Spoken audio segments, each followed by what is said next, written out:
नमस्कार, मैं हूं डॉक्टर अन्नपूर्णा से और ये है 10th practice test for Haryana public service commission assistant environmental engineer. इस प्रैक्टिस टेस्ट में 10 सवाल हैं और वे सभी इकोसिस्टम टॉपिक से जुड़े हुए हैं। पर उससे पहले अगर आप मेरे चैनल पर नए हैं तो इस एग्जाम से संबंधित हर जानकारी के लिए और एनवायरमेंटल साइंस के अलग अलग एग्जाम से जुड़ी जानकारी के लिए मेरे चैनल को सब्सक्राइब करना ना भूलें। और अगर वीडियो पसंद आए तो गुरु दक्षिणा के तौर पर 3 और दोस्तों को शेयर करें।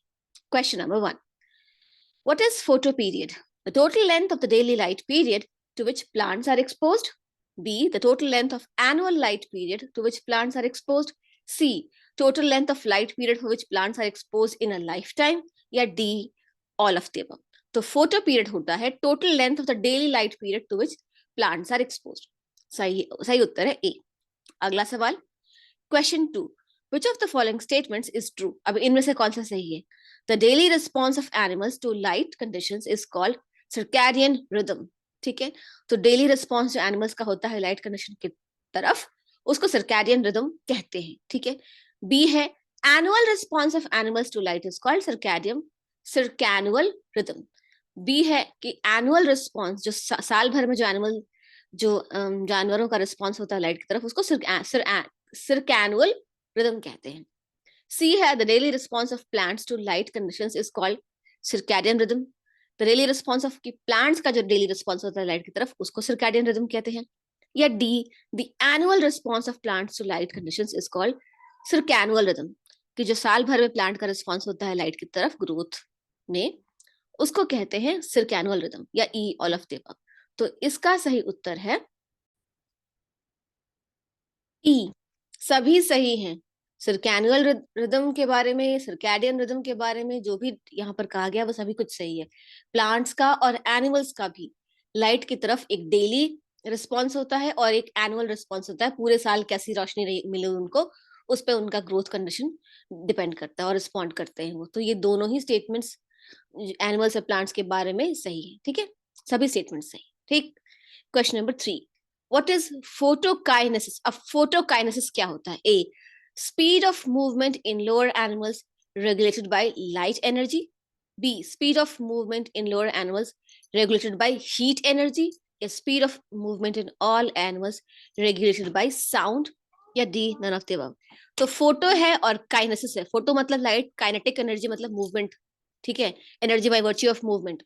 तो speed of movement in lower animals regulated by light energy होगा क्योंकि फोटो है। ठीक है, तो आंसर होगा ए। आगे बढ़ते हैं। Question 4. What is thermoperiodism and how does it affect plants? तो थर्मोपीरियडिज्म क्या होता है और ये प्लांट्स को कैसे अफेक्ट करता है? ए.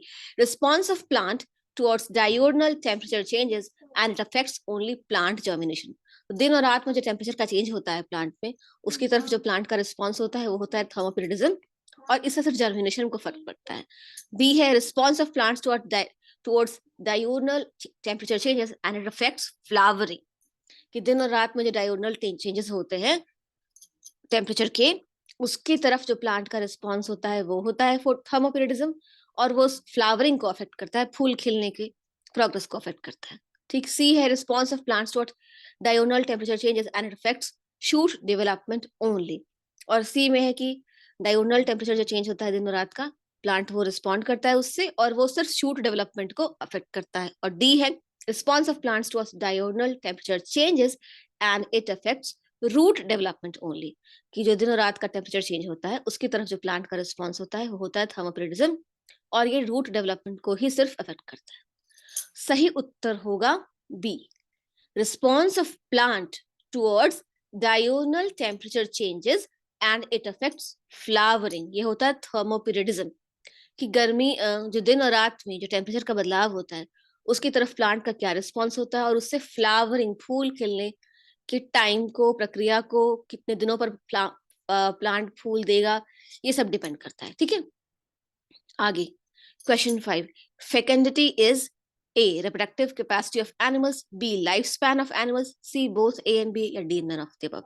फेकेंडिटी होता है रिप्रोडक्टिव कैपेसिटी ऑफ एनिमल्स, एक जानवर कितने बच्चे पैदा करता है। ठीक, question 6. Bergmann's rule suggest that. अब बर्जमन्स रूल्स क्या कहता है? A.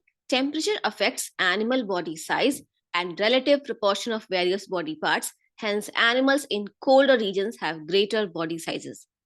कि टेम्परेचर से बॉडी पार्ट के साइज को फर्क पड़ता है और पूरी बॉडी के साइज को फर्क पड़ता है, तो जो ठंडे प्रदेशों में जानवर बड़े होते हैं. B. Temperature affects animal body size and relative proportion of various body parts. Hence animals in warmer regions have greater body sizes. दूसरा है कि टेम्परेचर से एनिमल के बॉडी पार्ट के साइज को और पूरे बॉडी के साइज को फर्क पड़ता है, तो जो गर्म प्रदेश है वहां जानवर बड़े होते हैं. C. Temperature does not affect animal body size and relative proportion of various body parts. C. Temperature से बॉडी पार्ट के साइज को या पूरी बॉडी के साइज को कोई फर्क नहीं पड़ता है. या D. None of the above. तो इसका सही उत्तर है A. Temperature affects animal body size and relative proportion of various body parts. Hence animals in colder regions have greater body sizes. कि जो रिलेटिवली ठंडे प्रदेश होते हैं वहां के जानवरों के बॉडी साइज बड़े होते हैं. Question number 7. Match the following. Megatherms, mesotherms, microtherms and hekistotherms. और लिस्ट 2 में है seasons of high and low temperature alternate. High temperature prevails throughout the year. Low temperature and conifers prevail. या extremely low temperature and alpine vegetation. तो megatherms होते हैं वो जो कि सीजन्स जिसमें high temperature prevails throughout the year.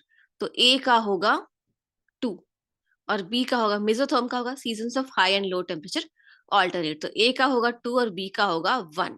और C का होगा microtherms lower temperature and conifers prevail. And D का hekistotherms extremely low temperature and alpine vegetation. तो आंसर होगा ए. ठीक है. Question number 8. Match the following thermal zones in a deep water body with their correct definitions. अब ये deep water body में अलग अलग थर्मल जोन्स होते हैं और उनकी डेफिनेशन दी गई, तो सही मैच करना है. एपिलिम्नियन है, थर्मोलिम्नियन, थर्मोक्लाइन है और हाइपोलिम्नियन है. और यहाँ लिस्ट 2 में है also called metalimnion is a short zone of rapidly falling temperature. फिर है vertical gradient of gradually decreasing temperature. फिर है cold bottom with no temperature gradient. और देखिए जो एपिलिम्नियन होता है वो होता है vertical gradient of gradually decreasing temperature. तो ए को हम मिलाएंगे 2 से और वो है सी में. ए को 2 से मिलाया गया है. और थर्मोक्लाइन होता है also called metalimnion is a short zone of rapidly falling temperature. तो बी को हम मिलाएंगे 1 से. तो फिर बचा सी. सी को 3 से मिलाएंगे.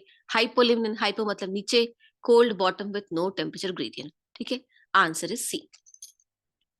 Question number 9. What are homeothermic or warm-blooded animals? Homeothermic या warm-blooded animals क्या होते हैं? A. Birds and mammals. सही बात है. Birds and mammals warm-blooded animal होते हैं. B. Animals that are able to maintain their body temperature at constant level irrespective of environmental temperature. कि वातावरण का टेम्परेचर कुछ भी हो वो अपनी बॉडी का टेम्परेचर कांस्टेंट मेंटेन कर सकते हैं. सही है. C. Animals that are endothermic.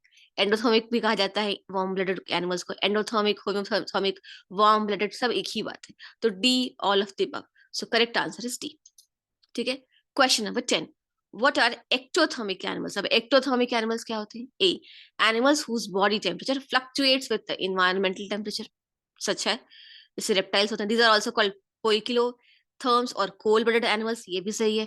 These include reptiles, fishes and amphibians. ये तीनों ही स्टेटमेंट सही है. तो D all of the above is correct answer. आज के लिए इतना ही. मिलती हूँ आपसे अगले प्रैक्टिस टेस्ट में.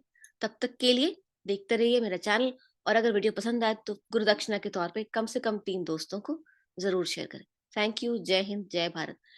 आपके एग्जाम के लिए आपको ऑल द बेस्ट.